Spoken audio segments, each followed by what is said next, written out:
Hi everyone! It's beginning to look a lot like Christmas here at MiniVision, and I couldn't think of a better way to celebrate than by sharing something close to my heart. Rudolph, my Christmas reindeer oak repaint. She was created back in 2018 and was made during my first year as a doll repaint artist. At the time, I was still learning, experimenting, and finding my style, but this holiday project became a favorite of mine. Whether this doll is a trip down memory lane for you or the first time you're seeing her, let's share some Christmas spirit. To kick off the festivities, I hunted down a second-hand Avea Trotter doll from eBay and got busy stripping off all her clothes and accessories. They were adorable, but not quite what I had in mind for Rudolph. Then came the oddly satisfying part, cutting off her hair and her tail. I don't know why that felt so good. Once all the hair and glue were removed, it was time to really strip back a layer with some all-over sanding. Prepping your surfaces before repainting is so important. I always spend extra time around the joints to help the paint adhere properly and to avoid future scratching and scuffing. Enough horsing around. It was time to sculpt her a new reindeer tail using air-dry clay. Then we could move on to her hooves. Using my Dremel, I carved and shaped her hooves, referencing photos of real reindeer. Once smoothed and buffed, I added more clay to build up the back pad, achieving an authentic look and giving her extra balance. After a coat of plastic primer, I airbrushed a white base coat, followed by a light skin tone. A texture brush allowed me to achieve feather-like strokes to mimic real fur. I used thin layers of varying tones to help me achieve a natural, textured look.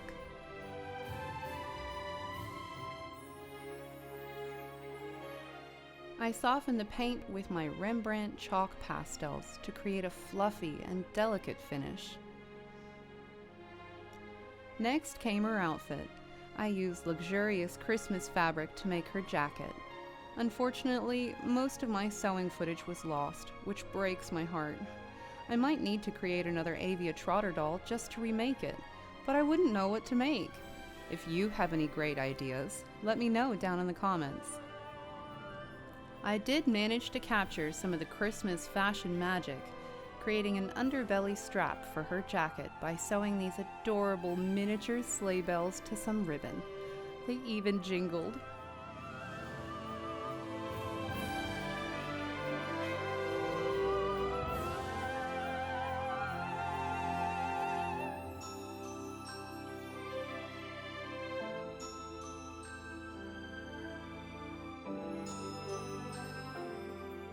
I created an undershirt from lace to reduce the bulk around her waist.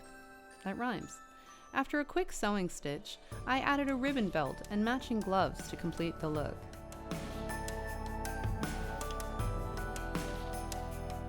Like a Christmas miracle, her body was all done, and it was time for her face up. I started by removing the original factory paint with acetone, and then I could cut off her ears.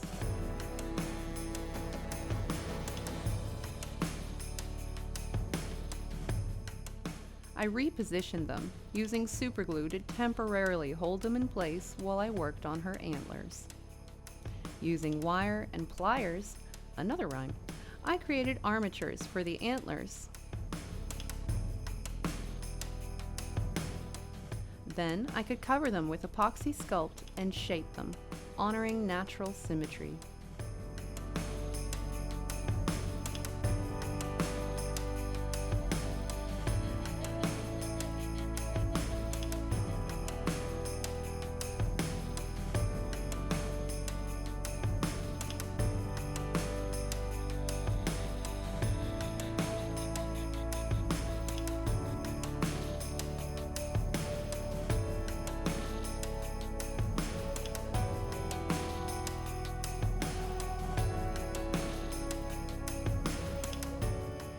After curing, I popped them into the large holes from when I cut her ears. I used hot glue to fill most of this empty space, holding it delicately in place until the glue cooled completely. This gave the horns something to hold on to, but it was another temporary fix before I could bring back the big guns, Apoxie Sculpt. This stuff is so easy to use and it dries as hard as cement. I built up around the ears and secured the horns in place, knowing that once this cured, they weren't going to go anywhere.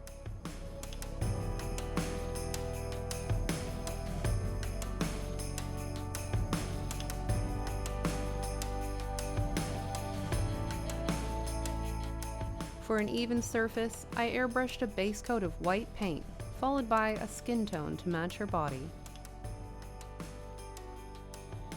I painted the antlers, leaving stroke lines bare to emphasize texture.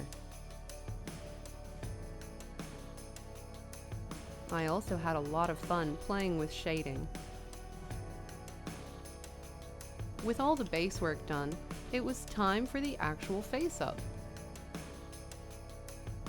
It's always a great idea to outline the blueprint for your doll's face in a light pencil first, focusing on the main shapes of your design.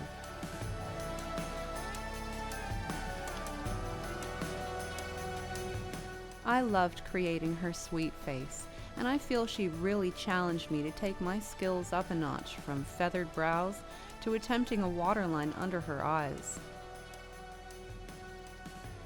Once I had my outline, I could use my Rembrandt pastels to shade and contour her face.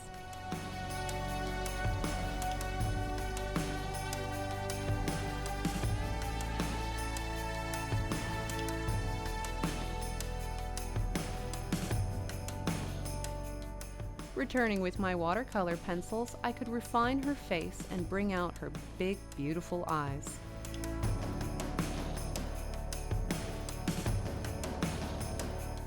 As a beginner, I saw her as an example of what can happen when you practice patience in your artwork.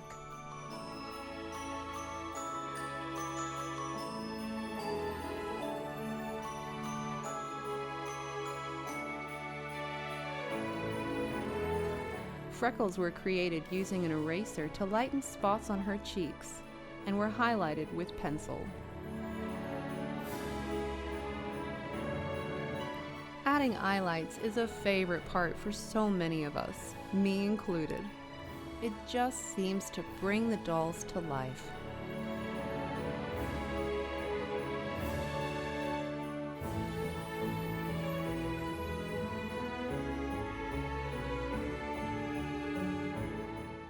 I glossed her eyes, nose, and lips, and once they dried, I was able to add long, beautiful lashes.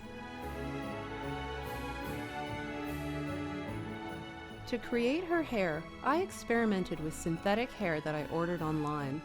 Instead of creating wefts, I applied small amounts of glue to her head and the hair before manually drying it using my airbrush. This was my method at the time, but it's not a great one. I didn't enjoy using this type of hair. It was beautiful, but it turned out to be too stiff for this small a scale. Despite my frustrations, I persevered through the mess and the tears and tried to cover any exposed glue. To get some control back while styling her hair, I used a curved carpet needle and invisible transparent thread. I combed and separated the sections of her hair, wrapping it around her antlers and ears for a whimsical effect. Once I was happy with how it was sitting, I used the carpet needle to sew the hair into place.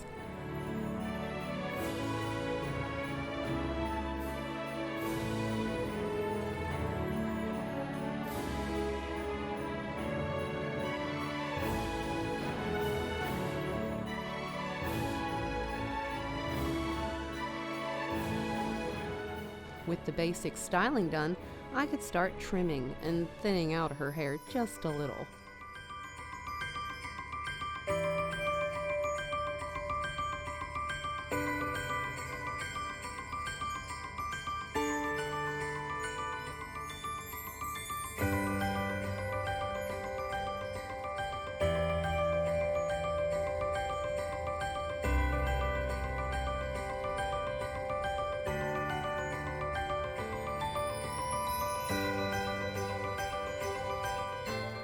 I used my mini hair straightener to heat up my favorite hairstyling tool and wrapped her hair around it to create an intricate curl.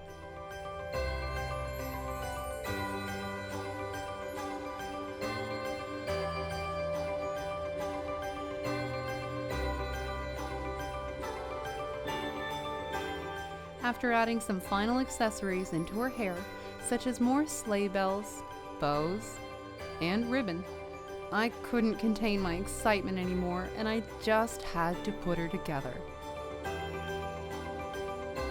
Stay safe and lots of love from me and Rudolph here at MiniVision. Happy holidays, everyone!